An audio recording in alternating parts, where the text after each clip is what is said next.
салом занҳо ва хоҳарони азиз, умедворам ки ҳамаи шумо хуб ҳастед, тансиҳат ҳастед. Дар навори имрӯза мехостам оиди ғадуди сипаршакл яъне штавидная железа кам будан зиёд будани ин гормон дар организм ба кадом ҳолатҳо оварда мерасонад ва кадом нишонаҳоро дорад мехостам ба шумо каме маълумот диҳам. бисёриҳо аллакай ба фикрам медонанд ки шабакаи мо яъне канали мо дар телеграм низ фаъол аст. аз ин рӯ дар зери ин навор ман ссилкаи телеграм каналро мегузорам. шумо метавонед бо тариқи ин ссилка ба телеграм канал ворид шуда ба шабакаи мо обуна шавед. дар телеграм канал ҳамарӯза маълумотҳои муфид ва зарур пешниҳод карда мешавад. инчунин наворҳои кӯтоҳ дар бораи ҳамаи узвҳо низ пешниҳод карда мешавад. дар оянда ман мехоҳам ки дар телеграм канал оиди баъзе намуд кремҳо, маскаҳо маълумот пешниҳод кунам. чунки аз таҷриба аллакай медонам ҳангоме ки дар ютуб чунин маълумотҳоро пешниҳод мекунӣ, ютуб бошад блокировать мекунад, яъне намегузорад ки чунин наворҳо пахш шавад. аз ин рӯ ҳама гуна маълумотҳои кӯтоҳ, оиди косметология, оиди истифодаи баъзе намуд дороҳо, баъзе намуд кремҳо, ҳамаашон дар оянда дар телеграм пахш карда мешавад. аз номаш аллакай маълум аст ки ин ғадуд мебошад ва дар бисёр ҳолатҳо агар мо онро ҳамчун узв номбар кунем хато намекунем. вазифаи асосии ғадуди сипаршакл ин ҳосил кардани гормонҳои муҳиме ки дар организми ҳам зан ҳам мард хеле муҳим аст. дар организми инсон гормонҳо вазифаи алоҳидаро иҷро мекунанд. масалан гормонҳои занона ҳамаашон фақат барои беҳтар кардани кори узвҳои занона пешбинӣ карда шуданд. гормонҳои мардона бошад барои кори узвҳои мардона, вале гормонҳои ғадуди сипаршакл бошанд барои кори узвҳои тамоми организм зарур аст. чунки кори гормонҳои занона, кори гормонҳои мардона вобастагии калон доранд аз ғадуди сипаршакл ва кори гормонҳои ғадуди сипаршакл. ҳатто системаи дилу рако, системаи асаб алоқамандии зич доранд бо кори гормонҳои ғадуди сипаршакл. ғадуди сипаршакл метавонад ки андозааш муқаррарӣ бошад, метавонад ки хурд бошад ва калон бошад. вақте ки хурд ва калон мешавад ҳолатҳое ки гормонҳо вазифаи худро иҷро мекунанд ва аз уҳдаи кори худ мебароянд. дар ин ҳолат табобати заруриро талаб намекунад. чӣ хел муайян кардан дар кор ки ғадуди сипаршакл яъне штавидная железа дуруст фаъолият мекунад ё ин ки не? дар аввал шумо бояд ки ба табиби эндокринолог муроҷиат кунед, баъд аз он ташхиси ультрасадо гузаред. дар ташхиси ультрасадо муайян карда мешавад ки андозаи ғадуди сипаршакл чӣ қадар аст, яъне хурд аст, калон аст, ягон хел гиреҳҳо надорад, киста надорад ё ин ки ягон намуд бемориҳои автоиммунӣ надорад. баъд аз оне ки шумо аз ташхиси ультрасадо гузаштед, шумо бояд ки гормонҳои ғадуди сипаршаклро бисанҷед ки чӣ тавр фаъолият мекунанд.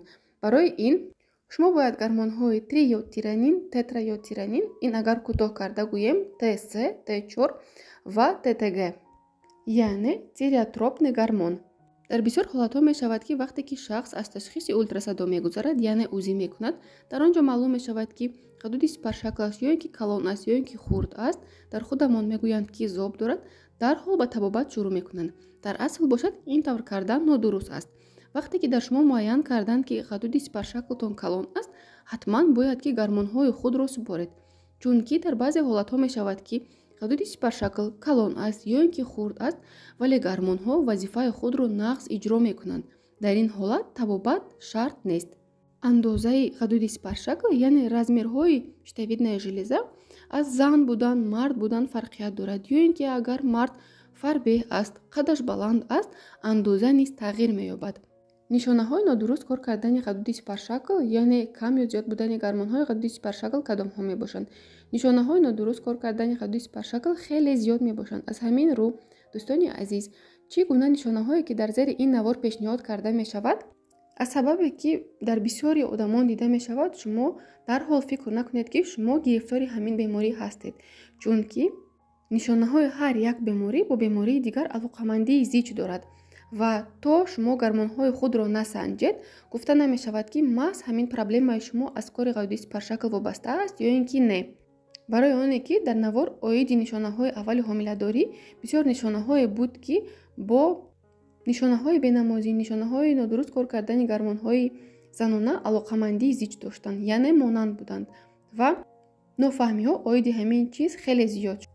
агар дар кӯдакон ё ин ки наврасон вайрон шудани кори гормонҳои ғадуди сипаршакл дида шавад, дар он вақт баланд нашудани қад, нақс инкишоф наёфтани узвҳои занона ва мардона, суст инкишоф ёфтани ғадудҳои ширӣ ва бенамози аввалин дар вақти муайян нашудан дида мешавад. нишонаҳои умумӣ бошад дар вақти вайрон шудани гармонҳои ғадуди сипаршакл чӣ дар зану чӣ дар мард бошад, ин беҳолӣ, бемадорӣ, дарди мушакҳо, асабоният яъне раздражительность, нақс хоб накардан, рехтани мӯи сар, хушк шудани пӯсти сар, пайдо шудани сабусак яъне перхит, тез шикастани нохунҳо, хушкии пӯсти тамоми бадан, аз ҳад зиёд хароб шудан ё ин ки аз ҳад зиёд фарбеҳ шудан, тапиши тези дил, баланд шудани фишори хун. дар занҳо бошад задержка доштан яъне нағз бенамоз нашудан, дар сари вақт ҳомиладор нашудан, нодуруст кор кардани кори гормонҳои занона. чӣ хеле ки дар боло аллакай қайд кардам, кори гормонҳои занона бо ғадуди сипаршакл алоқамандии зич доранд. дар мардҳо бошад паст будани сифати сперматозоидҳо ва дерфарзанддор шудан ё ин ки умуман фарзанддор нашуданд. бале, безурётӣ яъне яке аз сабабҳои безурётӣ ё ин ки бесплодия ин нағз кор накардани гормони ғадуди сипаршакл мебошад. табобат дар ин ҳолатҳо чӣ гуна аст? чӣ хеле ки дар аввали навор қайд карда будам, ҳаст ҳолатҳое ки ғадуди сипаршакл ё ин ки ба андозае хурд аст ё ин ки ба андозае калон аст, вале гормонҳо вазифаи худро ба пуррагӣ иҷро мекунанд. дар он ҳолат табобати ҷиддӣ дар кор нест. аз сабабе ки Тоҷикистон дар территория эндемический яъне дар минтақае ки миқдори ёд бениҳоят кам аст, барои профилактика тавсия дода мешавад ки аз дороҳое ки дар таркибашон ёд доранд ба монанди ёда марин, ёда баланс истифода баранд. чунин дороҳо безараранд, баръакс метавонанд ки ҳолати саломатии шуморо беҳтар гардонанд. вале дар ҳолатҳое ки дар шумо муайян карда шуд ки кори гормонҳои шумо нодуруст аст, яъне гормонҳои ғадуди сипаршакли шумо баланд аст бениҳоят ё ин ки паст аст бениҳоят, танҳо духтур эндокринолог метавонад ба шумо дороҳои махсус тавсия диҳад. инчунин витаминҳои А, Е ва хусусан витамини Д метавонанд ки кори ғадуди сипаршаклро беҳтар гардонанд. аз хӯроквориҳо бошад барои беҳтар кардани ғадуди сипаршакл бисёртар моҳиҳои сурх ба монанди форел, сёмга, лосось, ҳама гуна намудҳои карам, хусусан карами баҳрӣ яъне морская капуста, инчунин пиёзи сабз ва шпинат. узри зиёд ки шпинатро бо забони тоҷикӣ тарҷума карда натавонистам. аз мевагиҳо бошад хурмо, себ бениҳоят барои ғадуди сипаршакл фоидаи зиёд доранд.